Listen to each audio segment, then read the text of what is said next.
ಇಲ್ಲದೆ ಬದುಕೋದು ಸಾಧ್ಯವಿಲ್ಲ. ಆದ್ದರಿಂದ ನೀರಿಗೆ ಜೀವಜಲ ಎಂದು ಕರೆಯುತ್ತಾರೆ. ನೀರಿನ ಆಕಾರಗಳು ಯಾವುವು? ಮೂಲಗಳು ನೀರಿನ ಆಕಾರಗಳು ಯಾವುವು? ಯಾರು ಹೇಳುತ್ತೀರಿ? ನೀರಿನ ಆಕಾರಗಳು ಯಾವುವು ಅಂತ ಯಾರು ಹೇಳ್ತೀರ ಪ್ರಶ್ನೆ ಕೇಳ್ತಾರ. ನೀರಿನ ಆಕಾರಗಳು ಯಾವುವು ಹೇಳ್ರಿ.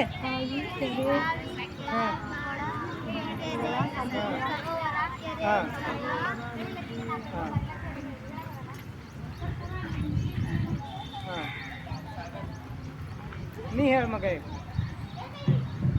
ನೀರಿನ ಆಕಾರಗಳು: ಆಕಾರ, ಬಾವಿ, ಕೈಪಂಪು,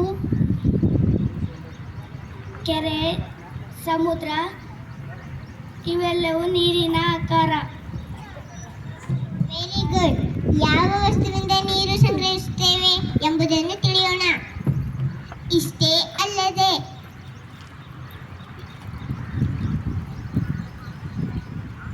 ನೀರನ್ನು ಸಂಗ್ರಹಿಸಿದ ವಸ್ತುವನ್ನು ಯಾವ ವಸ್ತುವಿನಿಂದ ತಯಾರಿಸುತ್ತಾರೆ ಎಲ್ಲವನ್ನೂ ತಿಳಿಯೋಣ.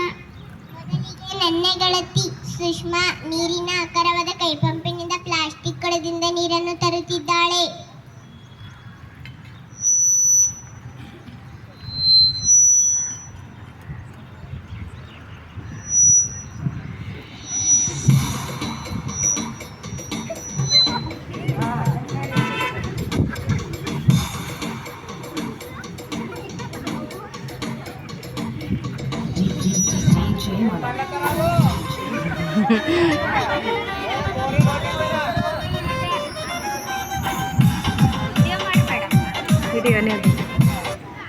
ವಿವಾದಗಳಿಂದ ಇದು ಹಿಂಗೆ ಹೊಡೆ ಹಬ್ಸ ಅಂತಾರ. ಹಾಂ,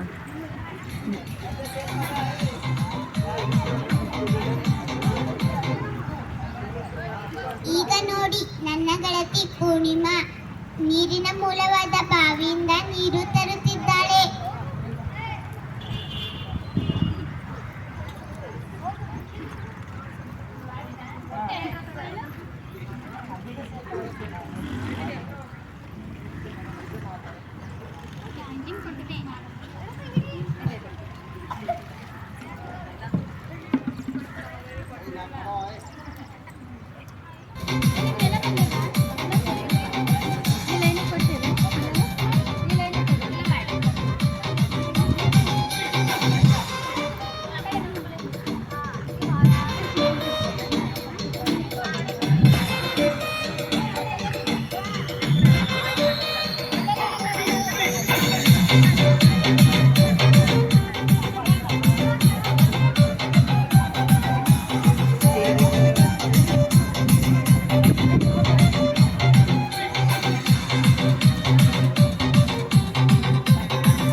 ಮತ್ತೆ ನನ್ನ ಗೆಳತಿ ಅನುರಾಧ ತಾಮ್ರದ ಕೊಡದಿಂದ ನೀರನ್ನು ತರುತ್ತಿದ್ದಾಳೆ.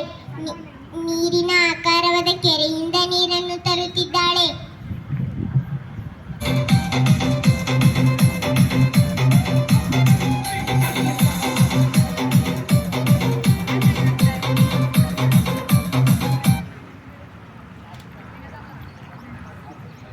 ಈಗ ನೋಡಿ, ನನ್ನ ಗೆಳತಿ ಅಂಬಿಕಾ ಎಸ್ ಪ್ಲಾಸ್ಟಿಕ್ ಬಕೆಟಿನಿಂದ ನೀರಿನ ಮೂಲವಾದ ನದಿಯಿಂದ ನೀರು ತರುತ್ತಿದ್ದಾಳೆ.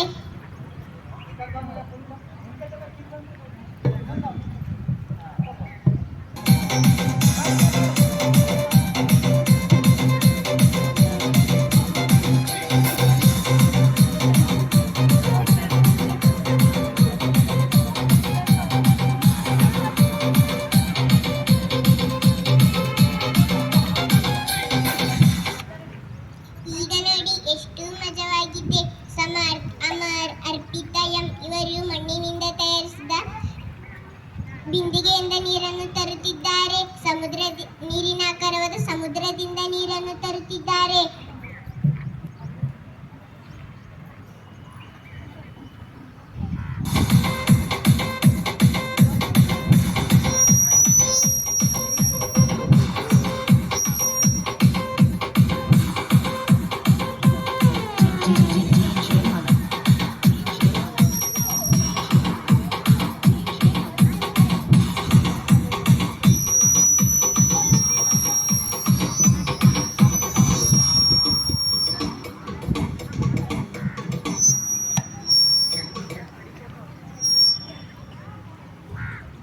ಮಣ್ಣಿನಿಂದ ಕೊಡ, ಹರವಿ, ಅಡುಗೆ ಪಾತ್ರೆ ತಯಾರಿಸುತ್ತಾರೆ.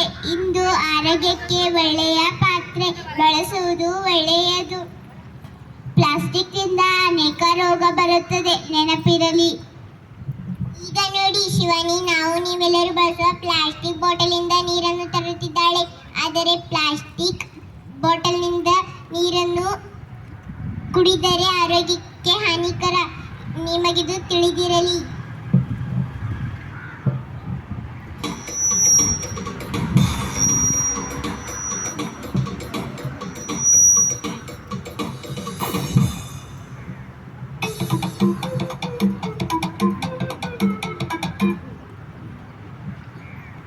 ಹೀಗೆ ನಾವೆಲ್ಲ ಪ್ರತಿದಿನ ತಾಮ್ರ, ಕಂಚು, ಹಿತ್ತಾಳೆ, ಸ್ಟೀಲ್, ಸಿಮೆಂಟ್ನಿಂದ ತಯಾರಿಸಿದ ಪಾತ್ರೆಯನ್ನು ನೀರನ್ನು ಸಂಗ್ರಹಿಸಲು ಬಳಸುತ್ತೇವೆ.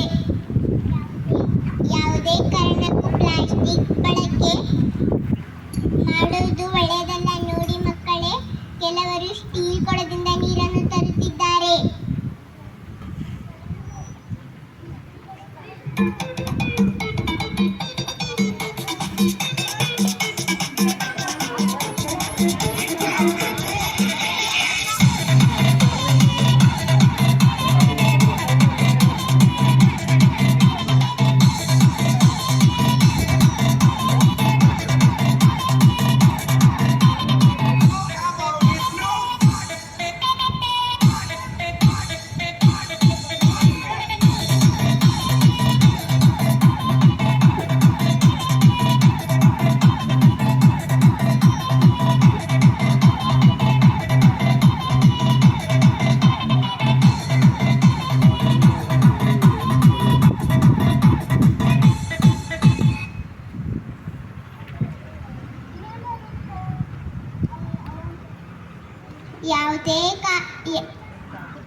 ಶಾಲೆಗೆ ಬರುವ ಮಕ್ಕಳು ಸ್ಟೀಲ್ ಬಳಕೆ ಬಾಟಲ್ ತರಬೇಕು, ಪ್ಲಾಸ್ಟಿಕ್ ಬಾಟಲ್ ಬಳಸಬೇಡಿ.